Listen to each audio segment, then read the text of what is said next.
The American presidents were people like you and me, at least that's how the founders intended it to be. Welcome to my new segment on the American presidents and their nicknames.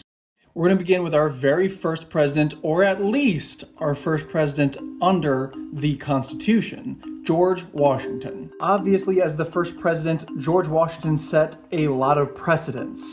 That is, he was the first at so many things, establishing tradition and patterns that would dominate the presidency for centuries to come. And for that exact reason, we're going to start with the positive nicknames, first being Father of his Country. Washington's role as the Commander-in-Chief of the Continental Army, as well as presiding over the Constitutional Convention and being the first elected president underneath the Constitution, he well deserved this title. During his time, he was also known as the American Cincinnatus. This references Roman history of a man also by the name of Cincinnatus who was a farmer and came out of retirement, took up the mantle of dictator to save the Republic, and then voluntarily resigned and returned Rome to its republic status. Washington very famously resigned instead of running for a third term. This was unheard of, and there were no term limits for president at this point provisioned in the Constitution. This stunned European leaders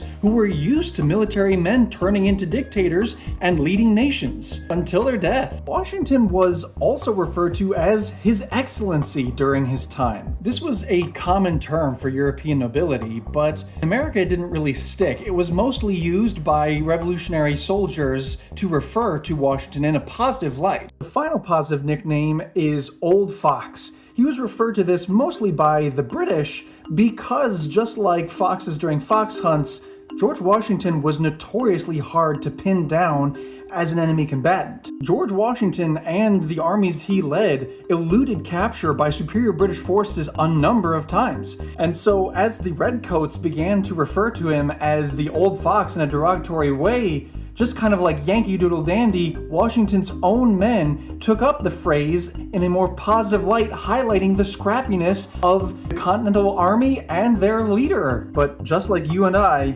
Washington had his fair share of enemies and detractors both abroad and at home. In the next episode, we'll cover George Washington's more common negative nicknames.